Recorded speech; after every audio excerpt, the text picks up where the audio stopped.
Sebelum lanjut episode 248-250, jangan lupa subscribe CAFENOVEL. Jangan lupa juga tinggalkan like dan komentar, agar kami tetap semangat buat episode selanjutnya. Terima kasih. Berangkat ke kota episode 248. Charlie mewakili kota Joel untuk kompetisi batu dengan cepat diumumkan oleh Asosiasi Batu melalui media. Ketika mereka memperkenalkan Charlie, mereka bahkan menyebutkan kejadian sebelumnya bahwa Charlie telah mengalahkan Silas di kompetisi antik Zoo. Tiba-tiba, semua orang yang tertarik dengan barang antik dan batu penuh dengan harapan. Lebih banyak perhiasan dan pecinta barang antik menyatakan keinginan mereka kepada City Z untuk menyaksikan Charlie mengambil mahkota. Kompetisi perjudian batu akan dimulai pada tanggal 20 Juni dan masih ada 2 hari lagi. Dalam 2 hari ini, Charlie tidak berhenti mencari Chelsea. Tapi sepertinya Chelsea tidak ada di Joel City. Dia menggunakan semua kekuatan dan hubungan tetapi masih tidak dapat menemukan apapun. Tepat sebelum dia akan berangkat ke kota Z, dia menerima telepon lagi dari orang asing. Orang asing itu mengatakan kepadanya bahwa dia harus memenangkan kejuaraan untuk Joel City kali ini. Charlie tidak memiliki tekanan tentang hal itu. Pemain nomor 1 judi batu nasional adalah Tuan Yun, dan kekuatannya di atas Tuan Yun. Dia juga percaya bahwa Tuan Yun tidak akan berpartisipasi dalam kompetisi yang membosankan seperti itu. Selama Tuan Yun tidak datang, dia memiliki kepercayaan diri untuk memenangkan kejuaraan. Charlie segera mengirim nomor itu ke Jonas, tetapi hasilnya sama seperti terakhir kali. Untuk Asosiasi Batu, York mengikuti Charlie ke kota Z bersama-sama. Tapi yang mengejutkan Charlie, ada orang lain yang pergi bersama mereka. Itu adalah sahabat Reba, Lena. Tuan Lu, Anda tidak keberatan jika saya pergi ke kota Z bersamamu? Lena tersenyum manis. Charlie mengangkat bahu. Dia tidak peduli tentang itu, tetapi dia ingin tahu tentang apa yang dia lakukan di Joel City. Sahabat Reba tidak bisa hanya menjadi orang biasa. Dia ingat bahwa pertama kali dia melihat Lena, itu di pesta koktail Reba, dan itu sudah lama sekali. Tentu saja, ini mungkin kedua kalinya dia ke Joel City. Atau mungkin dia datang ke Joel City untuk memulai sebuah perusahaan atau semacamnya, jadi Charlie tidak terlalu memikirkannya. Tuan Huang, itu tiketnya. Ayo bersiap-siap untuk naik. Lena mengeluarkan 3 tiket dan memberikan tiket York dan Charlie ke York. Charlie menyadari bahwa ternyata Lena sudah memesankan tiket untuk mereka. Dia berpikir bahwa Asosiasi Batu melakukan semua ini. Ketika Lena pergi ke kamar mandi setelah naik pesawat, York menjelaskan kepada Charlie, Lena mensponsori kompetisi ini. Selain itu, selama kami bisa memenangkan kejuaraan, dia akan mensponsori 10 juta yuan untuk asosiasi kami atas nama keluarganya. Keluarga Lan juga ada di kota Joel? Tanya Charlie. Tidak, mereka milik China Tengah, tetapi saya mendengar bahwa mereka tampaknya membuka toko perhiasan di Joel City. Saya tidak tahu itu benar. York menggelengkan kepalanya dan berkata. Charlie mengangguk. Masuk akal dalam kasus itu. Keluarga Lan ingin membuka toko perhiasan di Joel City. Dengan bantuan Asosiasi Batu untuk mendukung mereka, itu akan lebih baik daripada mengundang selebriti untuk beriklan. Lagi pula, 3 master, termasuk York di Asosiasi Batu, lebih terkenal di dunia perjudian batu daripada banyak bintang terkenal. Ayo kita istirahat, kata York ketika Charlie sepertinya tidak mengobrol. Charlie mengangguk, lalu bersandar di kursi dan memejamkan mata untuk beristirahat. York juga memejamkan matanya untuk beristirahat. Lena segera keluar dari kamar mandi dan menemukan bahwa 2 orang yang duduk di depan Charlie dan York berbicara dengan keras. Dia mengerutkan kening, melangkah maju, dan berkata, "Permisi, teman-temanku sedang beristirahat. Bisakah kamu sedikit mengecilkan suaramu saat mengobrol?" Nada dan ekspresinya sopan, tetapi kedua orang ini tampaknya sedikit tidak puas dengan interupsi Lena yang tiba-tiba. Ada seorang pria muda dan seorang wanita muda di depan Charlie. Mereka tampak seperti mereka berdua dari keluarga kaya. Ada apa denganmu? Siapa yang mengatur bahwa kita tidak bisa mengobrol di pesawat? Selain itu, jika kamu pikir kami terlalu berisik, kamu bisa membeli pesawat pribadimu. Wanita itu cantik, tetapi saat ini, dia terlihat sedikit menjijikkan. Dia menatap Lena. Meskipun Lena mengenakan kacamata hitam, dia tidak mengenakan merek asing yang terkenal. Dia tiba-tiba merasa bahwa Lena hanyalah orang biasa. Aku hanya ingin kamu mengecilkan suaramu sedikit. Lena melanjutkan. Pria itu mengangkat kepalanya dan menatap Lena dan bertanya dengan bercanda, apakah ini cukup?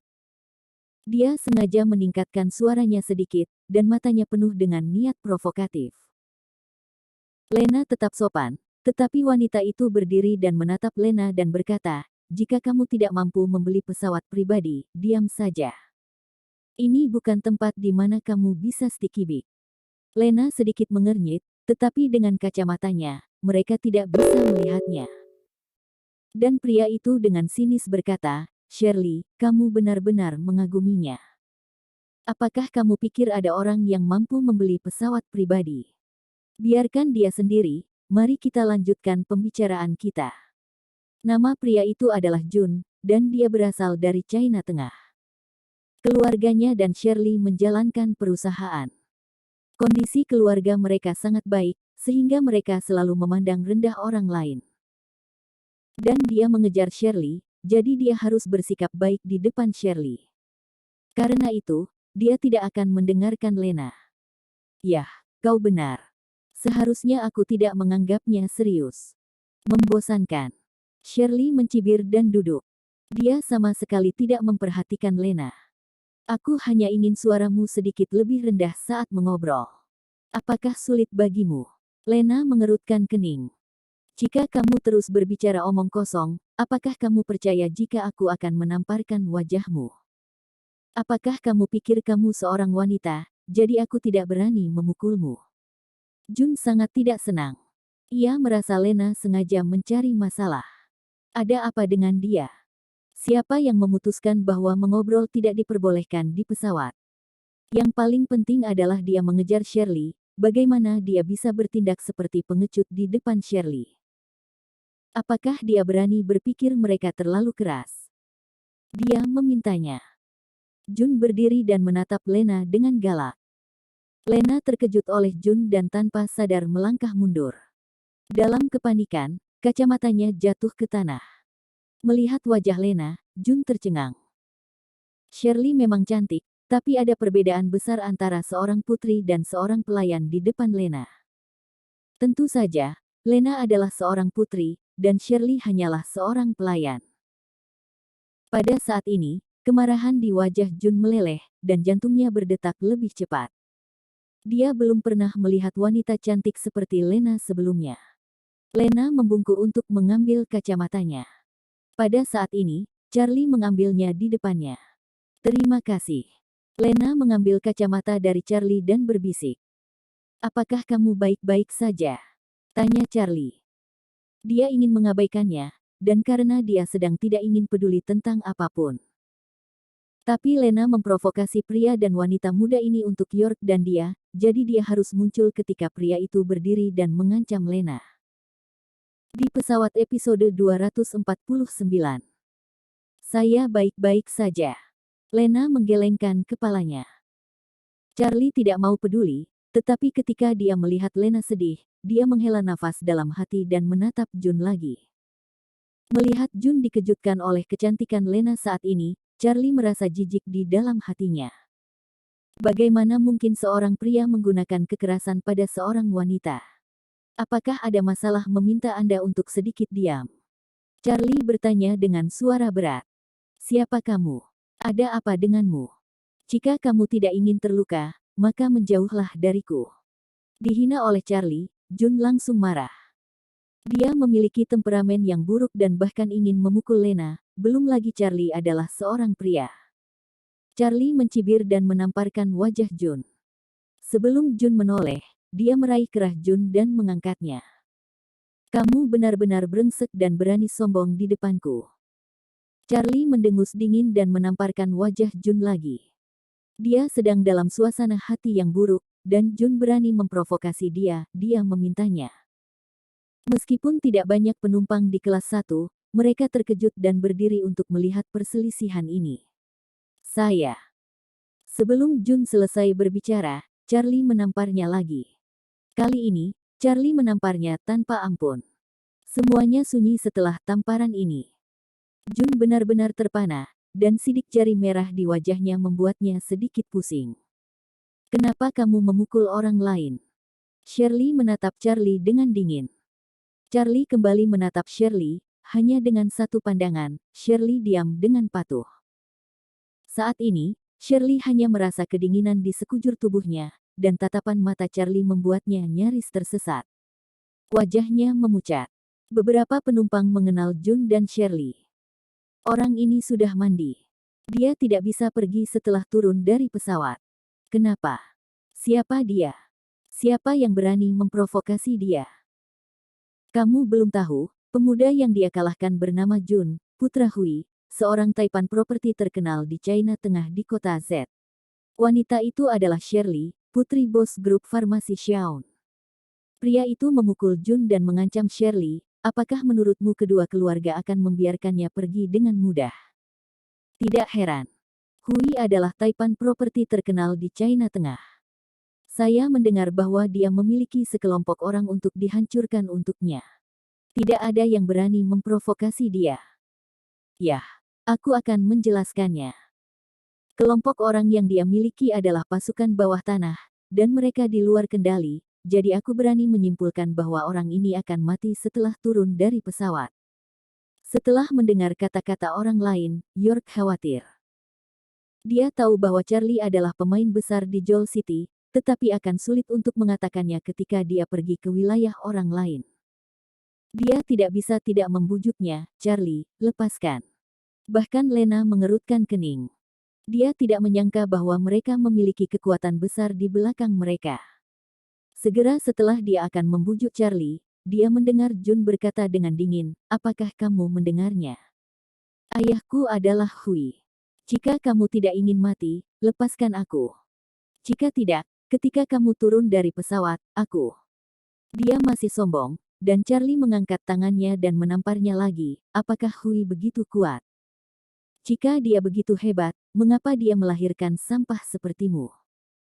Meskipun mereka adalah orang asing di tempat mereka, Charlie tahu bahwa ada dua cara jika Hui ingin melawannya.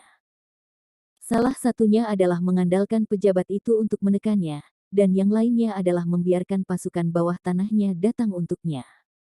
Dia tidak memikirkan metode pertama. Dia percaya bahwa Hui tidak akan melakukannya kecuali Hui mengetahui identitasnya.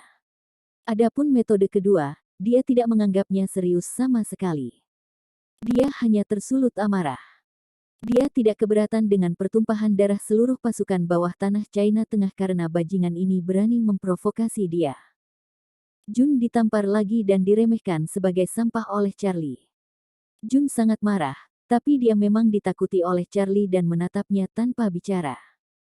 Mereka akhirnya membuat khawatir polisi. Pada saat ini, dua petugas polisi datang dan bertanya dengan keras, apa yang kamu lakukan? Lepaskan dia sekarang. Ketika Charlie mendengar ini, dia melepaskan Jun dan menamparkan Jun beberapa kali. Kemarahan di hatinya sedikit meluap, dan tidak perlu membuat keributan dengannya lagi.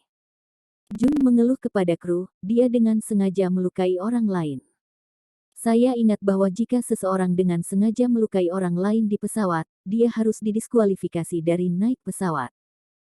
Polisi itu sepertinya mengenal Jun dan berkata, jangan khawatir, Tuan Zai, orang ini telah melanggar peraturan kami. Kami tidak akan membiarkannya pergi. Jun mengambil tisu yang diberikan oleh Shirley dan menyeka darah dari mulutnya, dan berkata dengan dingin, kamu adalah daging mati. Aku akan membunuhmu setelah turun dari pesawat. Charlie duduk dan memejamkan mata dan menyegarkan diri. Bagaimana dia bisa mengingat ancaman membosankan itu? Ketika semua orang melihat ke arah Charlie, mereka semua menggelengkan kepala. Dia sangat arogan, dan dia bahkan tidak menempatkan polisi di matanya. Dia mencari kematian. Keluarkan kartu identitasmu.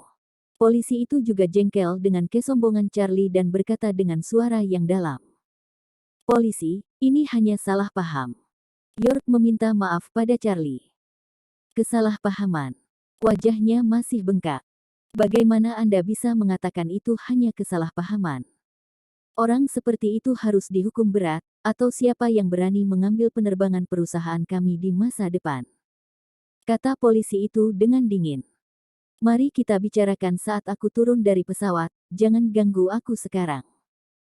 Charlie perlahan membuka matanya dan menatap polisi itu dengan dingin. Melihat mata Charlie, polisi itu kaget dan bahkan mengangguk tanpa sadar. Semua orang melebarkan mata mereka dan melihat pemandangan ini dengan tak percaya. Polisi itu bereaksi, tapi dia tidak tahu mengapa dia masih sedikit takut pada Charlie. Dia ingin mengatakan sesuatu tetapi akhirnya pergi dengan cemberut. Lena menatap Charlie dalam diam, dan matanya berkedip-kedip. Dia khawatir, takut, dan menyesal seolah-olah seseorang terus berkelahi satu sama lain di dalam hatinya. Jun masih sangat tidak menyenangkan. Dia tidak menyangka polisi takut pada Charlie, menyebabkan kemarahannya kembali melonjak. Setelah turun dari pesawat, aku pasti akan membunuhnya, kata Jun marah setelah duduk. Jika kamu tidak melakukan sesuatu nanti, aku akan membencimu, kata Shirley acuh tak acuh. Dia tidak suka pria yang lemah dan tidak kompeten. Jun kaget dan buru-buru berkata, Shirley, jangan khawatir, ketika dia turun dari pesawat, itu akan menjadi zonaku. Bahkan jika dia seekor naga, dia harus merangkak. Yah, jangan mengecewakanku saat itu. Aku akan membantumu juga.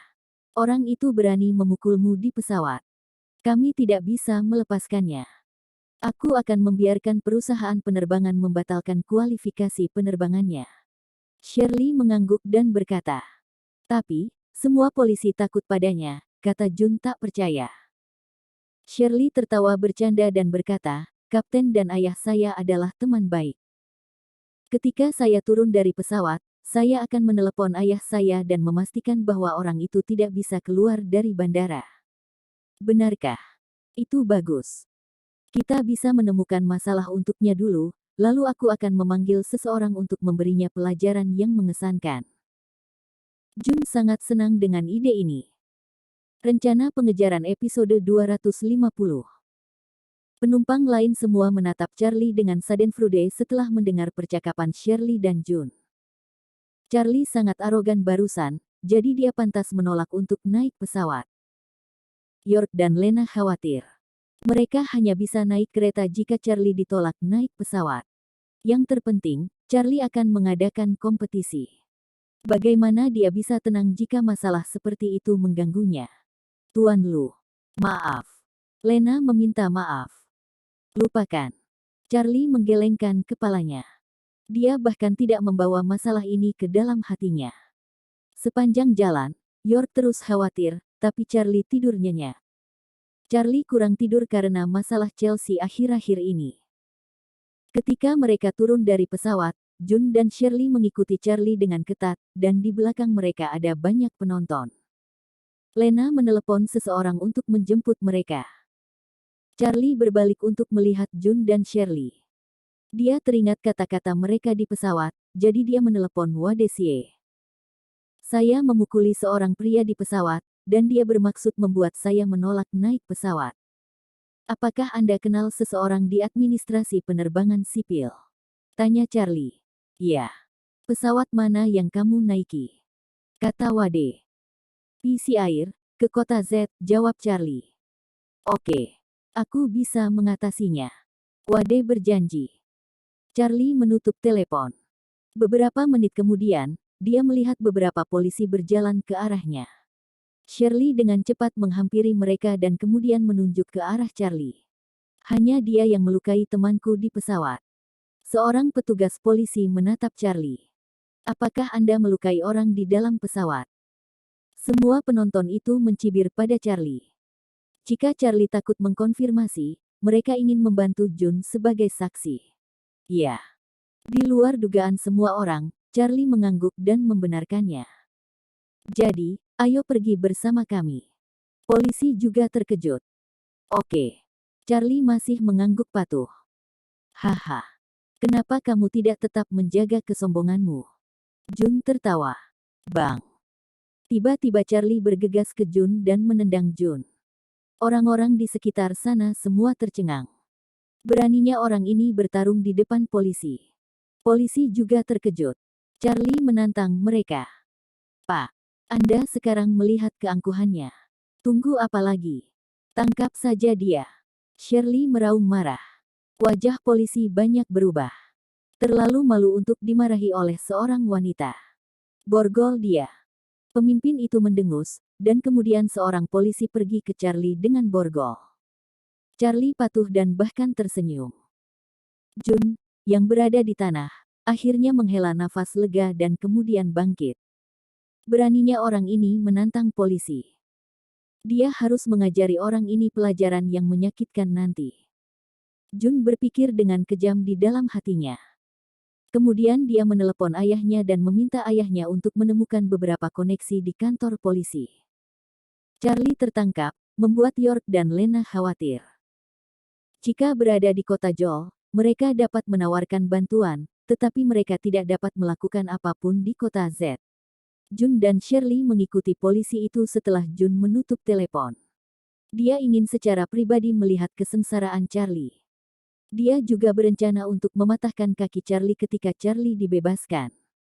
Tetapi, tepat ketika mereka keluar dari bandara, pemimpin polisi menerima telepon. Kemudian wajahnya banyak berubah. Permisi, apakah kamu Charlie Lu? Pemimpin itu dengan hormat bertanya pada Charlie. Jun dan Shirley bingung. Apa yang dilakukan pemimpin itu? Charlie tersenyum lalu mengangguk. Ya. Anda dapat memeriksa kartu ID saya jika Anda tidak percaya. Pasti Wade sudah menelepon temannya di administrasi penerbangan sipil. Oh, Tuan Lu. Maaf. Kami melakukan kesalahan. Pemimpin membuka borgol saat dia meminta maaf, membuat polisi lain bingung. Sudahlah. Aku tahu ini salah paham. Charlie mengintip ke arah pemimpin dan kemudian melihat mobil polisi di sampingnya. Peralatan Anda harus diperbarui. Beritahu pemimpin Anda ketika Anda kembali bahwa saya akan menawarkan 50 juta yuan untuk memperbarui peralatan Anda.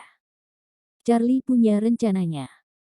Kota Z akan menjadi pasar utama taman sains di masa depan, jadi dia harus membuat beberapa koneksi kali ini. Produk ilmiah yang baru dibuat harus dipajang di kota maju. Joel City jelas tidak berkembang dengan baik, sehingga City Z menjadi target utama. Mungkin Charlie bisa mendirikan satu lagi Science Park di sana. Tawaran Charlie membuat semua orang di sekitar sana terkejut. 50 juta. Orang ini berbicara begitu besar. Dia bahkan mampu membeli pesawat pribadi dengan uang sebanyak itu, jadi bagaimana dia masih bisa naik penerbangan umum? Tidak ada yang percaya padanya. Pemimpin juga tidak percaya kata-kata Charlie. Tapi dia harus melaporkan ini kepada Direktur Biro. Mungkin sutradara tahu maksud Charlie. York dan Lena juga terkejut. Tapi selama Charlie baik-baik saja, mereka tidak akan terlalu peduli. Apakah kamu benar-benar berencana untuk menawarkan 50 juta? Saat mereka masuk ke dalam mobil, Lena bertanya pada Charlie dengan rasa ingin tahu.